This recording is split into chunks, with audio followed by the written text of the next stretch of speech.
KPBS On Demand is supported by Splatero, helping homeowners pay for home improvements by offering streamlined access to your home's equity with no additional monthly payments or new debt. Splatero provides a lump sum payment in exchange for a share of your home's future value. Pre-qualification available at splatero.com. The city of San Diego is cracking down on a vacation rental that officials say hosted large parties in violation of COVID-19 health orders. The city attorney's office is seeking a permanent injunction and civil penalties against the Bankers Hill property owner and manager. Neighbors say for at least the last 6 months there have been large parties at the home near 2nd Avenue and Quince Street. Pam Adler lives right across the street. This is an inappropriate location. This is a quiet residential neighborhood, lots of seniors, just not the appropriate place for large parties. City Attorney Mara Elliott says not only did owners pack the house during the pandemic, they also made a lot of illegal modifications. An in-ground pool, a jacuzzi, fire pits, 2 bathrooms, and other projects were all done without permits. In all, it amounts to more than 20 violations of state and local laws. California's Health and Human Services Director says a technical glitch that caused a lag in collecting coronavirus test information has been fixed. But it could take up to 48 hours to get the data updated. Dr. Mark Galley says as many as 300,000 records might be backlogged. We don't yet know how many of those are positive or how many are negative.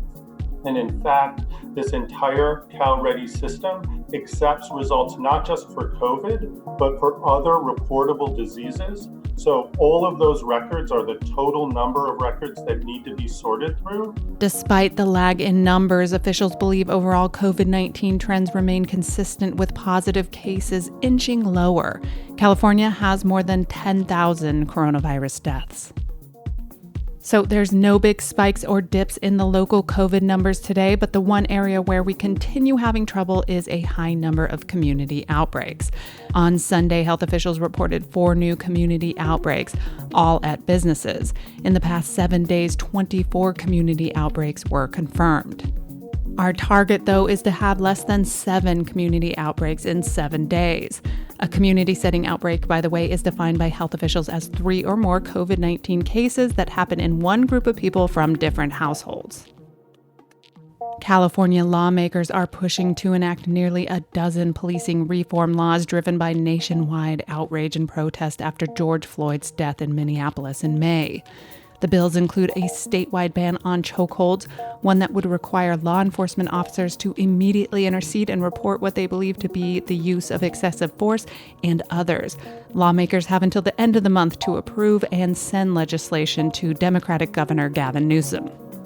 From KPBS, I'm Kinsey Moreland. Glad to be back. You're listening to San Diego News Matters, a podcast powered by our reporters, editors, and producers.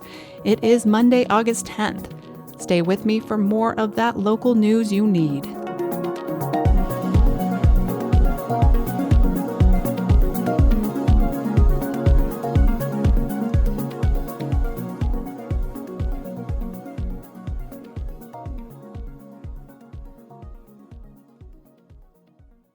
KPBS On Demand is supported by UC San Diego's Art Power, presenting cellist Joshua Roman, performing from his album Immunity, alongside music by J.S. Bach and more, Sunday, June 22nd at UC San Diego's Epstein Family Amphitheater. Reserve your tickets at artpower.ucsd.edu.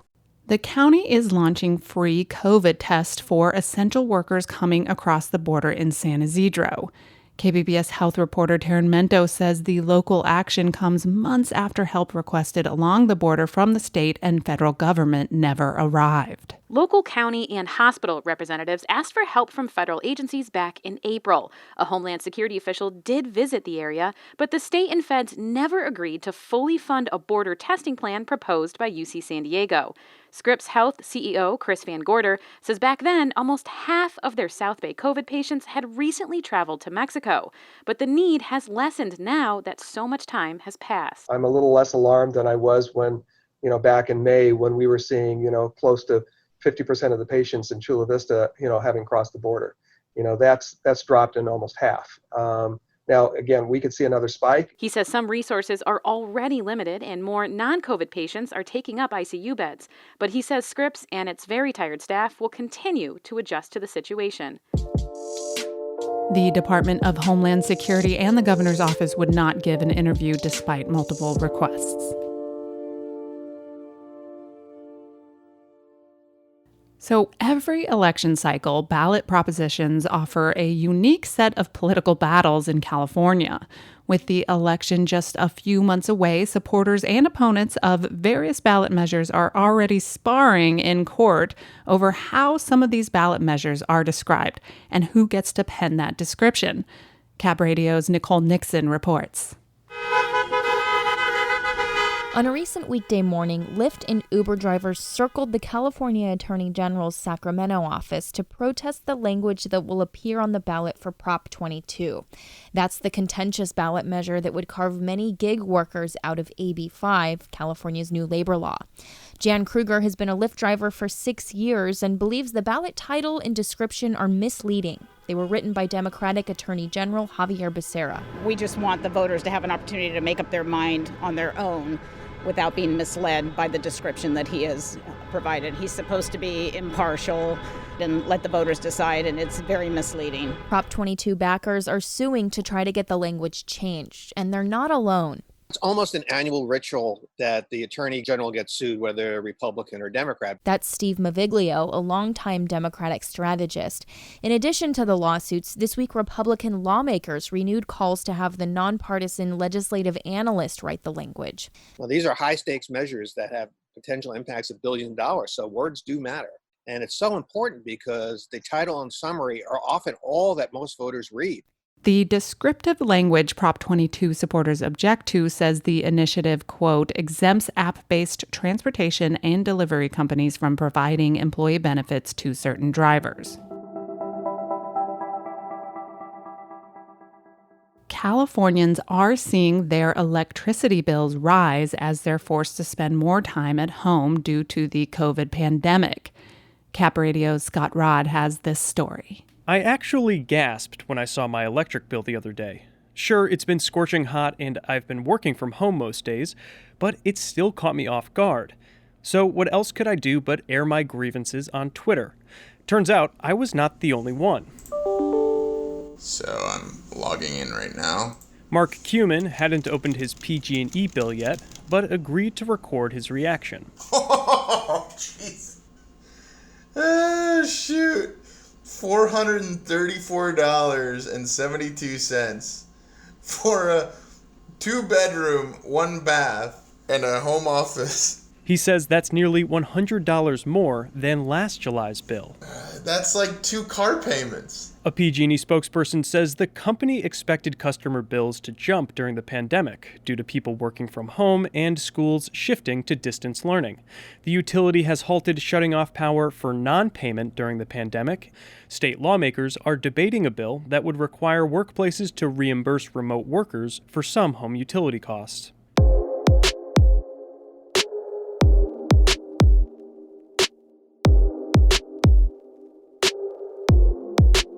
Researchers at UC San Diego have come up with a solution to part of the problem with the increasing amount of plastics filling up our oceans, beaches, and landfills.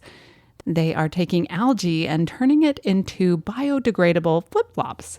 Unlike fossil fuel-based plastics, the algae-based polyurethanes can decompose in as little as 16 weeks. Chemistry professor Michael Burkhart says word of their success has spread. From just about anybody that uses polyurethane, from shoe companies to companies that make yoga mats to companies that make pool noodles. And they all asked us, can you make renewable polyurethanes? And we said yes. KPBS reporter John Carroll has the story. Plastics of all kinds pollute the world's oceans and waterways, but at UC San Diego, a solution is afoot.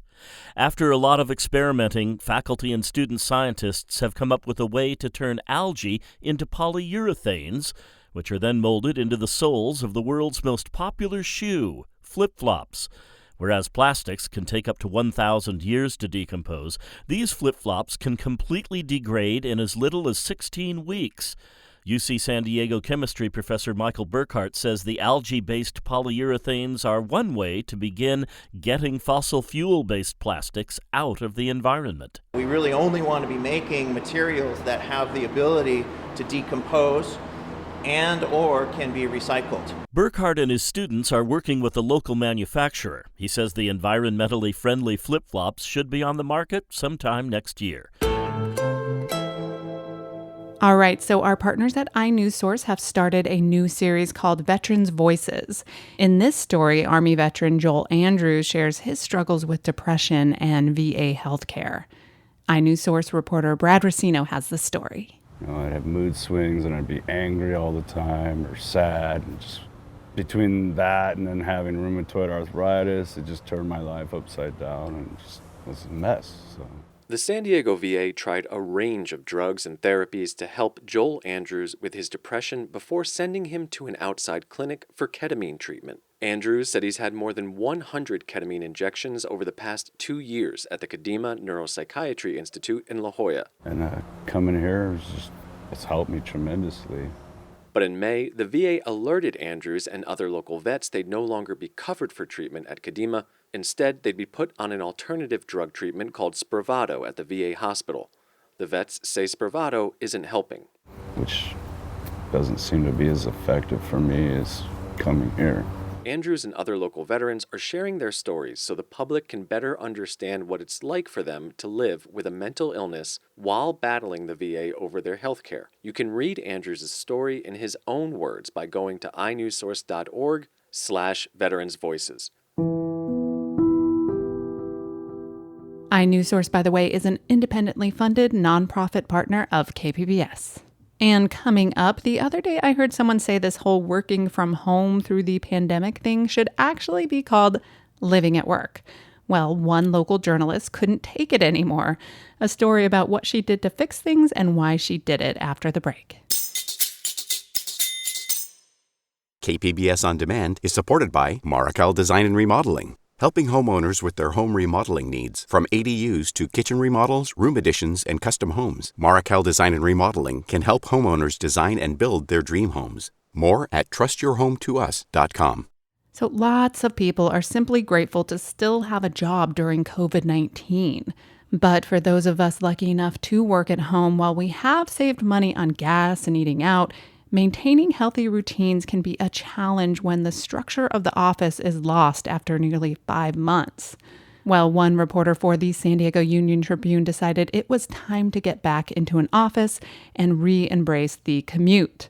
Brittany Mailing covers business for the UT, and she joined KPBS Roundtable's Mark Sauer to talk about finding a work-life balance in the age of COVID. Well, your story this week, it's a personal one about working from home, and the downtown newsroom at the UT is off limits now with the pandemic. Why do you feel you had to find a setting outside of your home? Honestly, I feel like we could talk for your entire show just on that one question, because I think it's very there's lots of reasons, but I'll try and narrow it down to just a couple, which is that I found that the working from home setting for me contributed to a lot of bad habits. I think that a lot of people set up a structure around physical spaces. So for me, I would always pack a healthy lunch. I would make sure I only had healthy snacks available at the office. I would work out at the gym across the street from my office during lunchtime. And being in those physical spaces was like my trigger to do those things. It's like I set up these bumper rails for my behavior. And working from home, it was just, 10 hours of your day in one space. And so then at the end of that time, I kept feeling this need to get out of my apartment. And I found myself consistently going and grabbing takeout, junk food, and, not having the motivation to work out because I didn't want to just work out in my living room again. I definitely think there are people who were different. They're like, I go and I do calisthenics at the park. But I'm just not that person. I found myself doing things that were unhealthy instead. So it was about structure for me. For those who might be interested in doing something like this, how expensive is it? This is kind of a leasee's market, right? It definitely is.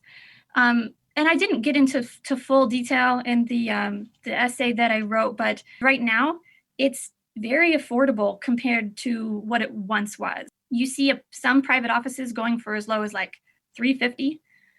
Depending on the part of town. Some of those even come with parking spaces if you're in an area like Mission Valley or maybe La Mesa or Vista.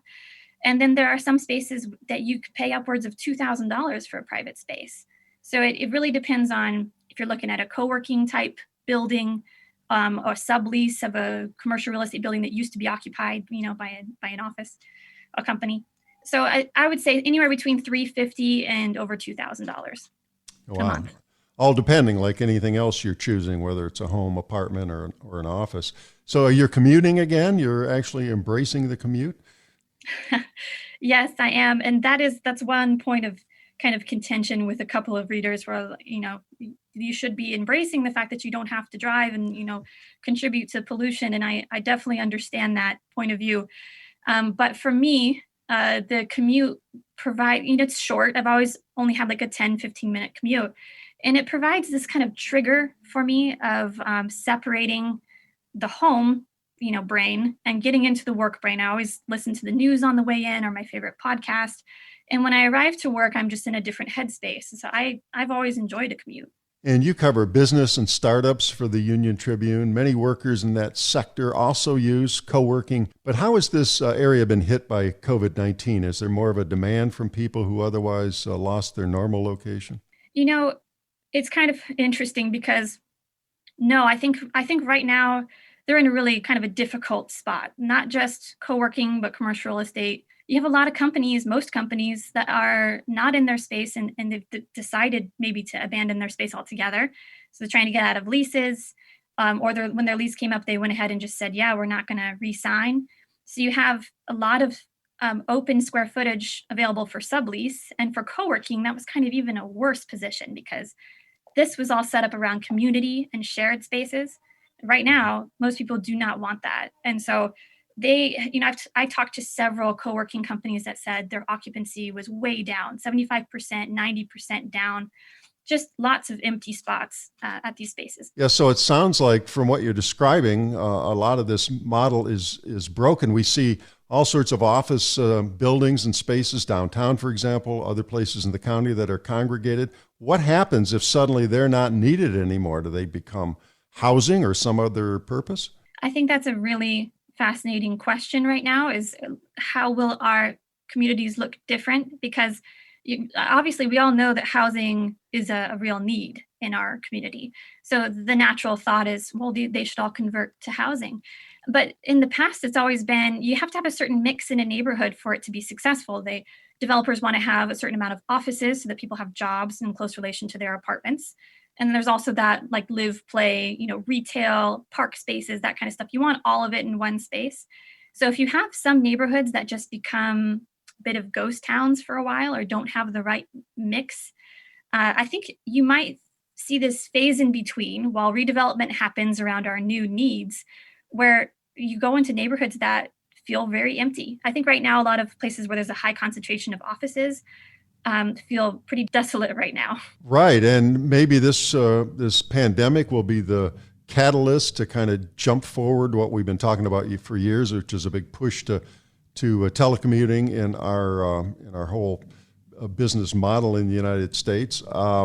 You think that's the case here? Is this going to be a permanent thing? I mean, you touched on the idea that we might get a benefit out of all this from not commuting, and of course we've seen fossil fuel use go down because of so many people not driving to work.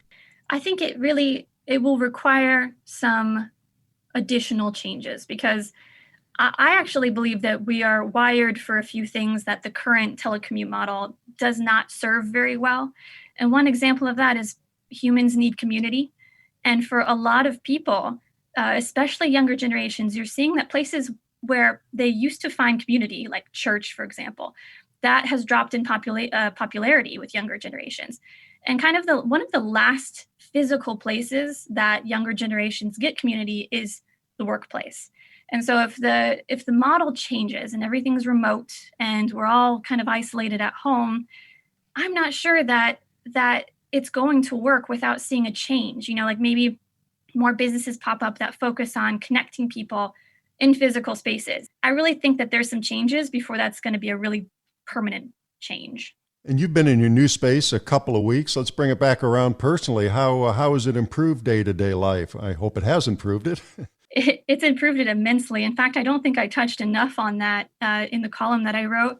It's only been a couple of weeks, and so, it's hard to say for sure. But as far as my mental health goes, a significant improvement. I feel a lot more energized. I feel like I've been a lot more productive and active in the meetings that I've had with my publisher or editors.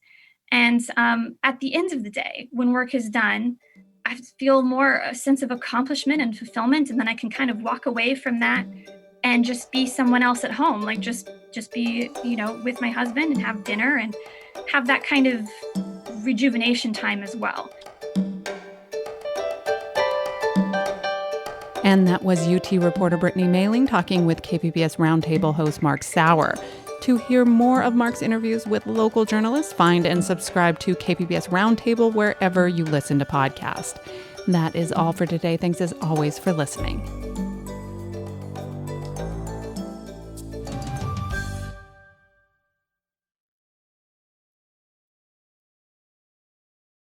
KPBS On Demand is supported by Paint Care, offering households and businesses in California more than 800 leftover paint drop-off sites for recycling. Quantities of 100-plus gallons of paint may qualify for a large volume pickup. Learn more at paintcare.org.